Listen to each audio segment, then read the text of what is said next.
नमस्कार प्यारे विद्यार्थियों, कक्षा 12 हिंदी अनिवार्य का अर्धवार्षिक परीक्षा 2023 का ये मॉडल प्रश्न पत्र आपके लिए लेकर के आया हूँ। इसके अंदर से आपको अर्धवार्षिक परीक्षा के अंदर बहुत सारे सवाल हैं वो मिलने वाले हैं।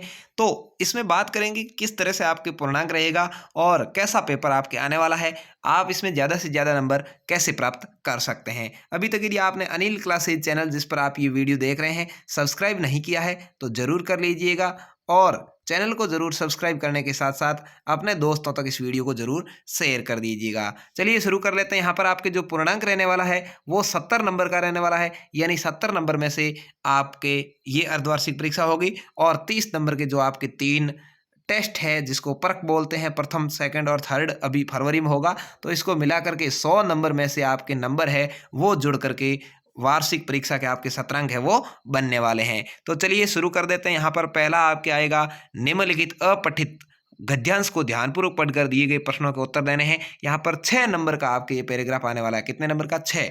इस पैराग्राफ को आप पढ़ेंगे और पढ़ने के बाद आपके जैसे सवाल आए हैं, स्वावलंबन गुण का क्या महत्व है, इसमें ही दिया हुआ है। चंद्रगुप्त साधारण सैनिक से सम्राट कैसे बना, स्वावलंबन का आशय क्या है, समाचार पत्र बेचने वाला एडिसन महान उपन्यासकार हुआ, ये किस प्रकार का वाक्य है, अलौकिक शब्द में मूल शब्द और उपसर्ग प्रत्यय अलग अलग करना है, गद्यांश का उपयुक्त शीर्षक लिखना है। यहाँ पर ये 6 नंबर के आपके बहुत ही अच्छे सवाल इसी में से आपको ढूंढने हैं। बहुत ही अच्छे से आप आराम से ढूंढ सकते हैं, ठीक है। तो यह स्वावलंबन के गुण का महत्व आप देख रहे हैं, सरलता से सभी को प्राप्त हो जाता है, इस तरह से आप लिखेंगे। अगला है निम्नलिखित अपठित पद्यांश है। यहाँ पर पद्यांश है, ये आपके अपठित है, मतलब किताब में से नहीं है। ये अपठित होते हैं, वो किताब में से नहीं आते। इसको आपको यहाँ पर अच्छे से पढ़ना है, समझना है और उसके बाद में 6 नंबर का ये भी आपके हैं। यहाँ पर आपको सवालों के जवाब देने हैं। राम की माता उन्हें क्या कहती थी, यानी राम की माता क्या कहती थी, इसके अंदर आप पढ़ोगे तो पता चल जाएगा। राम ने बढ़ाया कर लेने को नीलकमल कुश लगाना, हाय हुआ सरसा स्तर मन चंचल, ध्यान की भूमि से उतरे खोले पलक विमल, देखा वहाँ रिक्ति जब का पूर्ण समय, आसन छोड़ना सिद्धि भर गया। इसको आप पूरा पढ़िए, इसके अंदर आपको पता चल जाएगा कि राम को उसकी माँ है वो क्या कहती थी। को कह उठे राम मंदिर, कहती थी माता मुझको सदा राजीव नयन, क्या कहती थी भाई? राजीव नयन कहती थी, ठीक है ना। तो इसको आप पढ़ोगे आराम से आपको पूरे सवालों का आंसर मिल जाएंगे। तो इसका सही आंसर राजीव नयन हो जाएगा। 2 नील कमल ऐसे सभी राम के अनुसार, नील कमल क्या है तो नेत्र है, ठीक है। नील कमल शब्द में अलंकार कौन सा है वो आपको लिखना है, ठीक है। नयन शब्द के पर्यायवाची कौन से हैं इसमें से पढ़िए, देखिए नेत्रांक चक्षु, चक्षु कर नेत, दृग लोचन चरण, लोचन नेत, तो ये हो जाएगा। नेत्र है तो ये हो जाएगा, नेत है तो इसका दूसरा हो सकता है नेत्र भी है। राम की शक्ति पूजा में कमल पुष्प कौन चुरा लेता है, तो वो भी आपको वहां पर लिखा हुआ है, उसमें से आपको पता चल जाएगा। राम ने किसको पराजित करने के लिए शक्ति की उपासना की थी, तो आपको पता होगा राम ने रावण को जो पराजित करने के लिए की थी वो भी इसके अंदर है। यानी ये 6 के 6 नंबर आप आसानी से प्राप्त कर सकते हैं, अब सद के रूप में आपके आएंगे। अब अगला है निम्नलिखित रिक्त स्थानों की पूर्ति कीजिए। ये भी आपके कुल 6 नंबर का आने वाला है। हिंदी भाषा की लिपि कौन सी है, तो देवनागरी आपको पता होगा। भाषा के 2 प्रकार है, कौन कौन से हैं वो यहाँ पर लिखना है। मोहन गधा है, वाक्य में कौन सी शब्द शक्ति है, मोहन को गधा कहा गया है तो कौन सी अभिधा है या लक्षणा है, या जो तीसरी वो शब्द शक्ति वो है, तो यहाँ पर लक्षणा हो जाएगी क्योंकि मोहन में गधे की लक्षण है। जिस शब्द शक्ति के द्वारा शब्द में मुख्य अर्थ का बोध होता है उसे क्या कहते हैं, तो अभिधा शब्द शक्ति कहते हैं, आपको पता होगा। तरनी तनुजा तर तमाल तरुवर बहु छाए, उस पंक्ति में त वर्ण की आवर्ती के कारण कौन सा अलंकार है, जिसमें एक ही वर्ण की आवर्ती हो उसको क्या कहते हैं, अनुप्रास कहते हैं शायद। अलंकार मुख्यतः कितने प्रकार के होते हैं, तो 2 प्रकार के होते हैं, आपको पता होगा, शाब्दिक और आर्थिक, ठीक है ना, अर्थ की दृष्टि से और शब्द की दृष्टि से। तो ये इस तरह से आपके 6 नंबर का रिक्त स्थान का आ जाएगा। सिंपल सा आया है। निम्न पारिभाषिक शब्दों के अर्थ आपको लिखने हैं। क्रेडिट और डेबिट, तो आपको पता होगा क्रेडिट का अर्थ होता है जमा और डेबिट का अर्थ होता है निकालना, ठीक है ना। तो यहाँ पर जमा और इसका हो जाएगा निकालना, ठीक है ना, या जो है वो, ठीक है। अगला है प्रिंट माध्यम किसे कहते हैं, 1 नंबर का सवाल आपके आएगा। मेढक मंडली का दूसरा नाम क्या था, 1 नंबर का सवाल आया है। पहलवान लट्ठन सिंह अपना गुरु किसे मानता था, 1 नंबर का सवाल है। चार्ली चैपलिन के फिल्म की कोई एक विशेषता लिखो। नमक कहानी किन 2 देशों के विभाजन पर आधारित मार्मिक रचना है, 1 नंबर का सवाल है। शिरीष के फूल निबंध के लेखक का नाम क्या है वो लिखना है। सिल्वर वेडिंग कहानी किस द्वंद्व पर आधारित है। जूझ कहानी के आधार पर बताइए कि लेखक के पिता ने अपनी पढ़ाई क्यों छुड़वा दी थी, और दुनिया के 2 सबसे पुराने नियोजित शहर कौन से माने जाते हैं। यहाँ पर 1-1 नंबर के बहुत ही सिंपल सवाल आपके ये आए हैं। 10 सवाल आप आराम से कर सकते हैं। अब है 2-2 नंबर वाले सवाल।